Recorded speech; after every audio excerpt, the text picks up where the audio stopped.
Imagine you are inside the most advanced AI-powered virtual reality game ever created. This game, called Universe: The Quest for Infinity, is so immersive that from the moment you step into it, you forget it's a game. The graphics are hyper-realistic, the physics engine is flawless, and the avatars, other characters in the game, respond dynamically to every move you make. You don't question it because it feels real.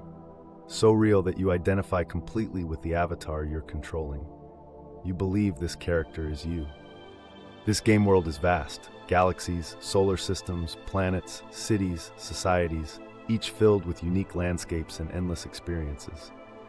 It is a boundless, open-ended universe where the concept of a final goal or finish line does not exist. Like an infinite version of Minecraft, the game is about exploration, evolution, and discovery. Every time you enter a new place, sensory data loads seamlessly, appearing as though it has always been there. But just like in an AI-powered simulation, the world is not actually persistent. It renders dynamically as you move through it.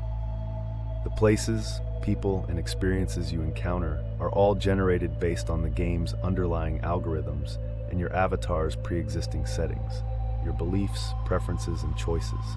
Every interaction you have, every event that unfolds, is shaped by an intricate AI system that adapts in real time. The game learns from you, tailoring itself to reflect your inner world. If you expect hardship, challenges appear. If you believe in abundance, opportunities unfold. Yet, as with any game, there are deeper levels, hidden mechanics, and secret pathways that remain unseen unless one begins to question the nature of the experience itself. At some point, subtle cracks begin to appear in the seamless reality of the game.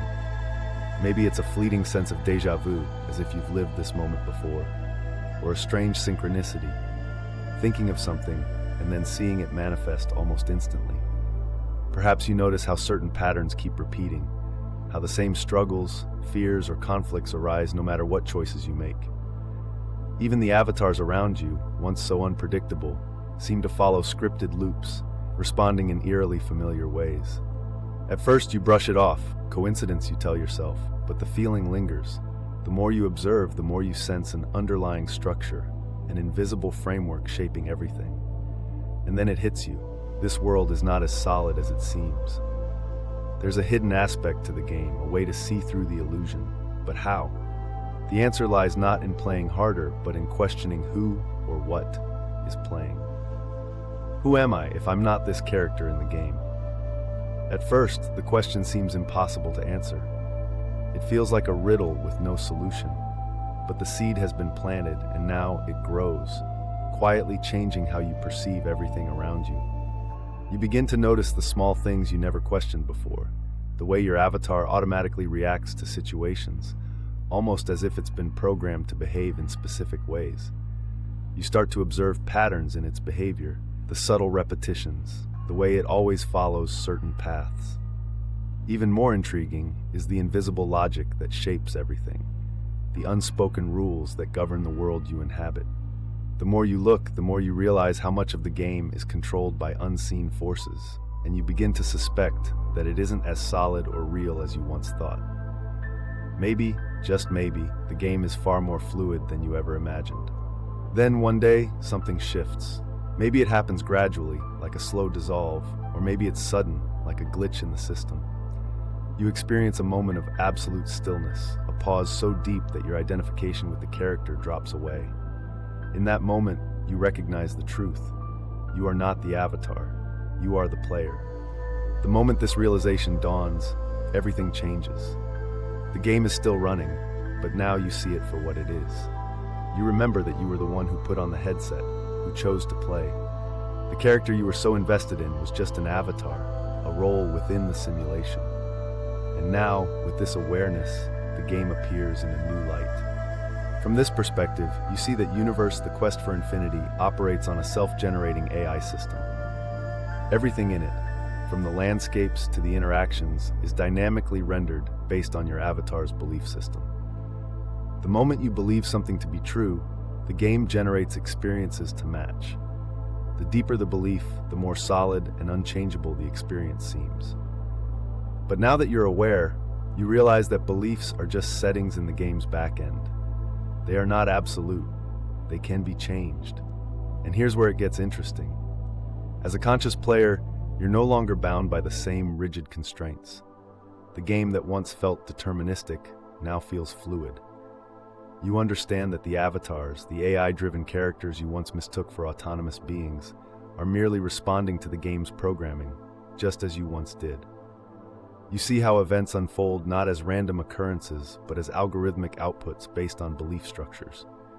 With this understanding, you begin to experiment. You alter the parameters, you shift perspectives, you rewrite the code of your own experience. You test the mechanics. What happens if you believe, with complete certainty, that you will encounter something miraculous? The game obliges. What if you decide that fear is no longer a governing force in your experience? The game adapts. You push further, wondering if the boundaries of the simulation itself can be transcended. As you adjust your internal settings, the external world begins to morph accordingly. Yet, something else becomes clear. Even though you now know it's a game, you're still inside it. The headset hasn't come off. You can still feel, interact, and engage with this virtual world. But now you do so with awareness. The stakes no longer seem life or death because you know the character isn't truly you. The suffering that once felt unbearable now seems like scripted drama, compelling, immersive, but ultimately just part of the game's AI engine. So what do you do with this knowledge? Some players, upon realizing the game's nature, choose to disengage entirely. They retreat into a passive observer role, watching the game unfold without participation. They see the illusion and, in response, detach from it completely. But others, perhaps the ones who truly understand, embrace it fully. They play, but now they play with purpose. They interact with avatars, not as adversaries or obstacles, but with the understanding that these AI-driven characters are part of the system's learning process.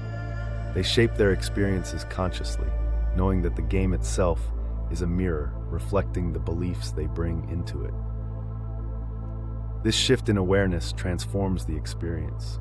The game is no longer a place of survival, but a space for conscious creation. Challenges are seen not as threats, but as puzzles to solve, lessons to integrate. Relationships take on new meaning when one realizes that every interaction is a reflection of deeper code, patterns waiting to be understood, and if necessary, rewritten. And so the ultimate question emerges. If you knew, without a doubt, that this so-called reality was a game, how would you play differently? For more thought-provoking content like this, please like and subscribe.